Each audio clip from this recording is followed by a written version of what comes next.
you're getting off at the bunkhouse too, correct? Just for a few moments there. Okay. Back in the summer, I was able to get some video and photos of the CN business train as it made its way through my home terminal of Sioux Lookout. The cars were all packed up for transit at that time and not in active duty. It came through again, but this time it was actually on active duty, carrying management and union reps across the country, led by a shiny new GE locomotive, literally only a few weeks old, right off the plant floor and into service. Now, once again, I missed being the crew on this train by one turn, but that gave me the opportunity to get photos and video of these beautifully restored and converted rail cars. Other sense cars are heading.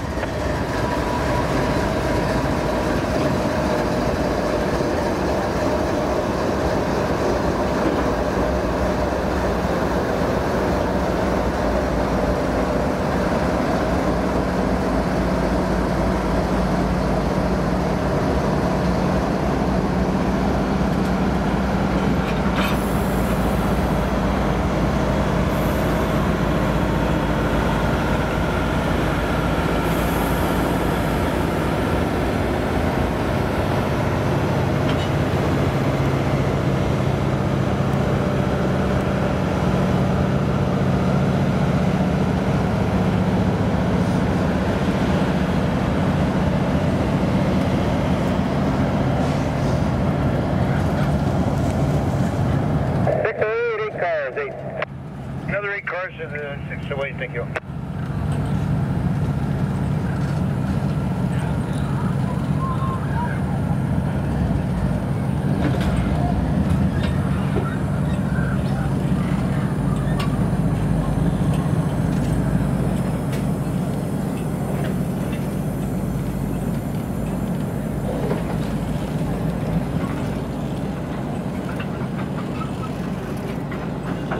Five to go, 5. 608, another 5 cars.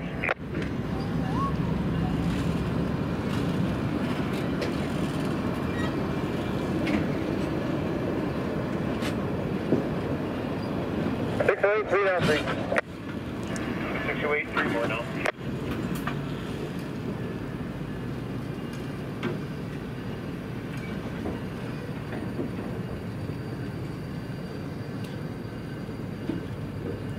And a couple now, 2 for the 608. Morning. 2 more cars, 608. Thank you.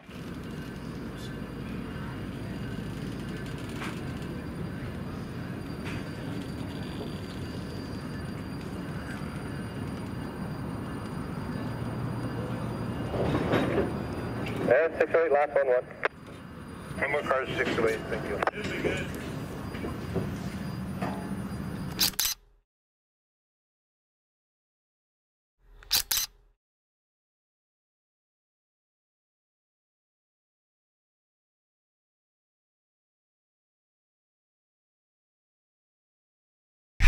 The business train supervisor and the man charged with the care of the cars was Mr. Shepard. He very kindly took me on a quick tour throughout the cars that they had in the consist during their brief stop in Sioux Lookout, which is one of the main crew change-off terminals on the CN transcontinental line. Oh yeah. This is a lounge car. Oh yeah.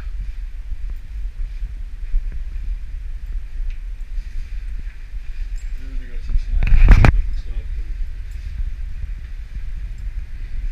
What I'll do is I'll take you down. I'll let you out on the other end. Sure, thanks. I appreciate that. It's got a little kitchen in it, some storage, a couple of bathrooms. This next car is the parlor car here.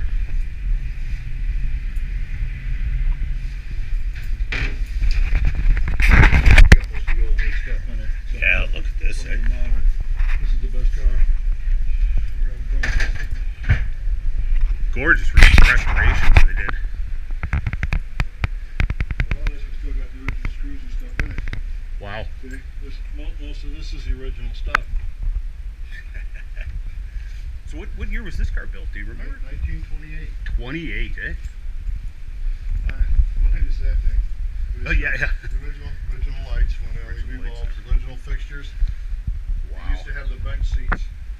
You know. Oh yeah. Like, you know, one on each side, this way. Right. Alright, I'll take you to the dome car, then the rest are just bedrooms and stuff. Sure. But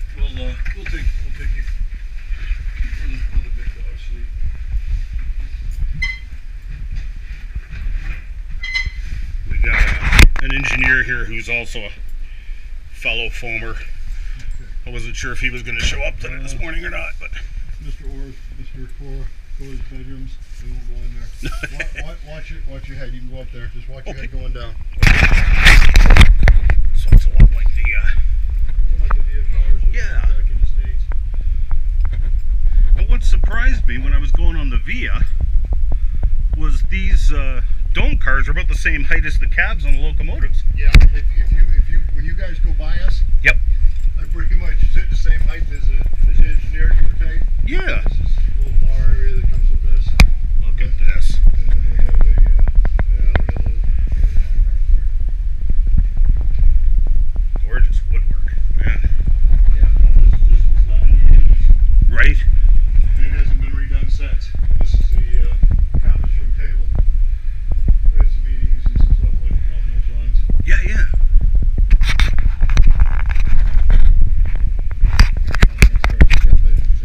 Right. This is pretty much what we have for right now. Okay. Yeah, sure. The old restored units.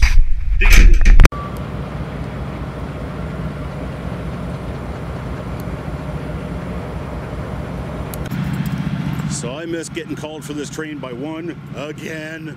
And this time it's all active. I actually got all kinds of supervisors and union reps on board, taking a trip across the country. They're doing a couple of meet and greets, I guess, in Hornpain.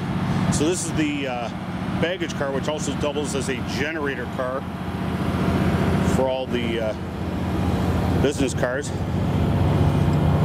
But the attention to detail is just beautiful on these machines, like even the metal work.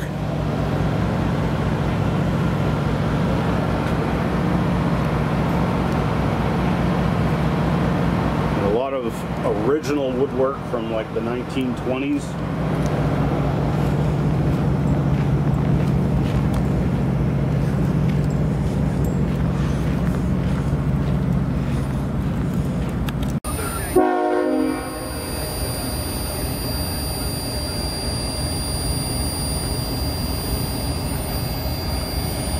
So we actually have special rules, special handling rules for these cars. In this car in particular, that back window is something like $30,000.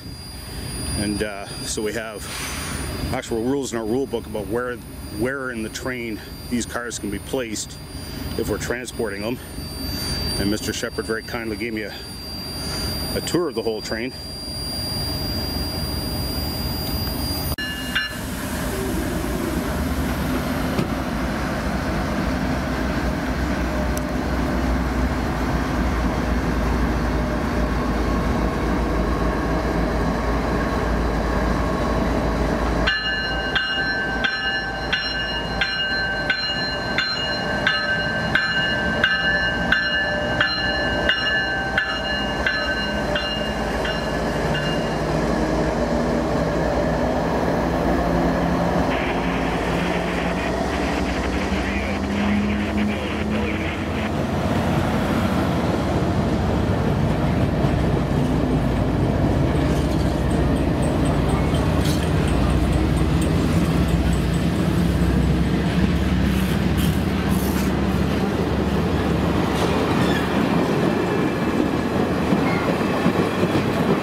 You look good both sides.